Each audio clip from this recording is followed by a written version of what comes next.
Hello, and welcome to another special edition of CropLife Retail Week. I'm Eric Sfiligoj, CropLife Magazine's editor, here with a return visit from a guest from a year ago, Melisa Augusto from the Agricultural Retailers Association.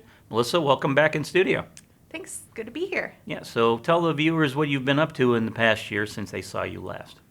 Well, last time I was here, I was about 6 weeks on the job.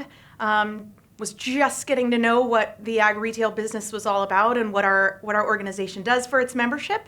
And so now over the last year, I've been really kind of getting well versed in what happens in ag retail, what's important inside the Beltway, but more importantly, what's happening on the ground outside the Beltway. All right. Well, since you mentioned in Washington, D.C., of course, I know our viewers are always curious what's going on in the nation's capital when it comes to issues near and dear to their hearts. Tell me more about what ARA has been working on this past year.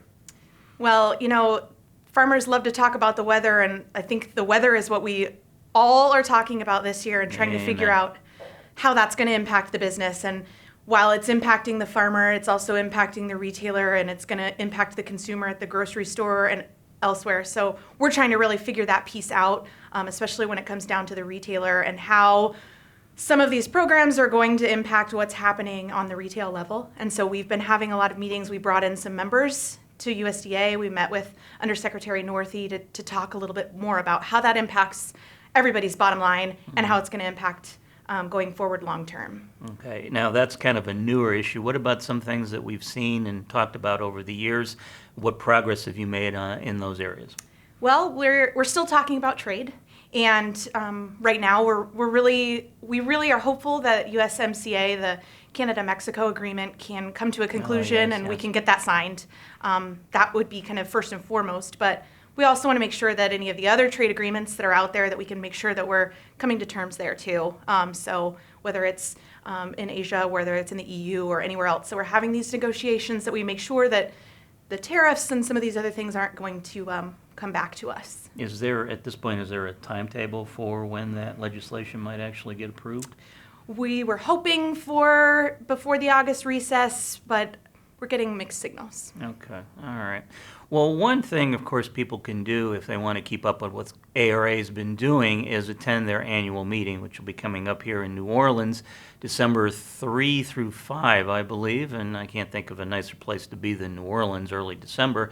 Tell me, Melisa, about some of the folks that are going to be talking, giving their speeches there at the meeting, and why folks who may not have ever attended an ARA meeting might want to consider it this year. Well, we like to balance out industry speakers as well as people you may not have ever even considered when it comes to the topics that happen at the ARA annual conference and expo.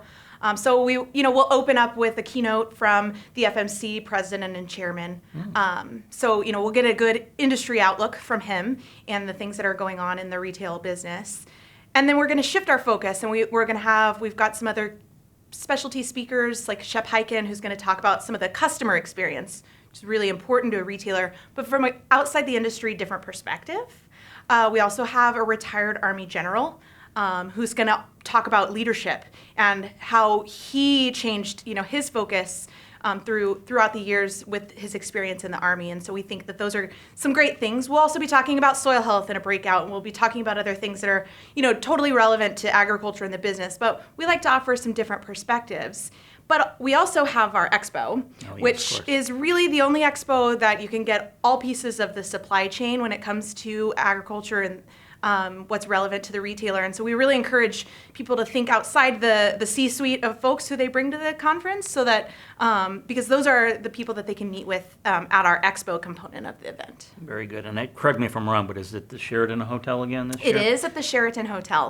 So if you're interested, we'll put up the web address you can go to. I believe you can actually register right now. Registration is up, right? Registration is open, and it's early bird pricing. So now's a great time to get in on that. All right. Well, very good. Well, Melisa, thanks for joining us again in studio. I'm Eric Sfiligoj saying goodbye. We'll see you again soon. If you have questions or comments about today's episode of Retail Week, contact us by email or Twitter, or type your message in the comment section below.